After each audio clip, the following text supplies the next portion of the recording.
As A brown skinned girl ഞാൻ സഫർ ചെയ്തിട്ടുള്ളത് കുറേ കാര്യങ്ങളാണ്. എന്നിട്ട് പോലും ഇതുവരെ ഞാൻ കറുത്തിട്ടാണെന്നോ അയ്യോ ഞാൻ വെളുത്തിട്ടല്ലല്ലോ എന്നൊക്കെ ആലോചിച്ച് എനിക്ക് ഇതുവരെ ഒരു വിഷമവും തോന്നിയിട്ടില്ല. ഇനി അങ്ങോട്ട് വിഷമം ഉണ്ടാവാൻ പോകുന്നുമില്ല.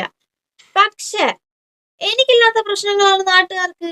എനിക്കറിഞ്ഞൂടെ ഇവർക്കൊക്കെ എന്താണ് ഇത്ര എന്റെ കാര്യം ആലോചിച്ചിട്ട് ഇത്ര ടെൻഷൻ എന്ന്. ലൈക്ക് ഈ നാട്ടുകാർ എൻ്റെ അടുത്ത് വന്നിട്ട് ഇങ്ങനെ പറയും, അയ്യോ മോള് പെങ്കൊച്ചല്ലേ, കുറച്ചും കൂടെ കളറ് വേണം. പിന്നെ എന്തുവാ, അയ്യോ മോൾ എന്തേലൊക്കെ മുഖത്ത് വാരി തേക്കാത്ത എന്താ, ഇങ്ങനെ കറുത്തിരിക്കുന്ന എന്തിനാ. സത്യം പറഞ്ഞ ഇതൊക്കെ ഞാൻ കൊച്ചായിരുന്നപ്പോ, ഞാൻ 4ലും 3ലൊക്കെ പഠിക്കുമ്പോഴാണ് ഇവരെന്റെ അടുത്ത് വന്ന് പറഞ്ഞുകൊണ്ടിരുന്നത്. ലൈക്ക് നിങ്ങൾ ആലോചിച്ച് നോക്കണം, 3ാം ക്ലാസ്സിലും 4ാം ക്ലാസ്സിലും പഠിക്കുന്ന ഒരു കൊച്ചിന്റെ അടുത്ത് വന്ന് പറയുന്ന കാര്യങ്ങളാണ്. മോള് കറുപ്പാണെങ്കിലും കാണാൻ കൊള്ളാം.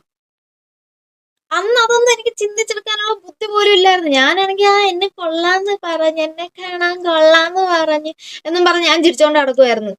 കൊച്ചിലെ ഞാൻ നല്ല ഡാർക്ക് ആയിരുന്നു, ഞാൻ നല്ല ഡാർക്ക് സ്കിൻ ആയിരുന്നു കൊച്ചിലെ. എനിക്കതറിയാം. പക്ഷെ എനിക്ക് അപ്പൊ പോലും എനിക്കൊന്നും തോന്നിയിട്ടില്ല. കാരണം എന്റെ അച്ഛൻ ആ കളറാണ്, എന്റെ അമ്മ ബ്രൗൺ സ്കിൻ ആണ്. പിന്നെ എനിക്ക് പിന്നെ ഏത് സ്കിൻ കിട്ടും? എന്റെ അച്ഛൻ്റെ അമ്മയുടെ കളറല്ലേ എനിക്ക് കിട്ടുള്ളൂ.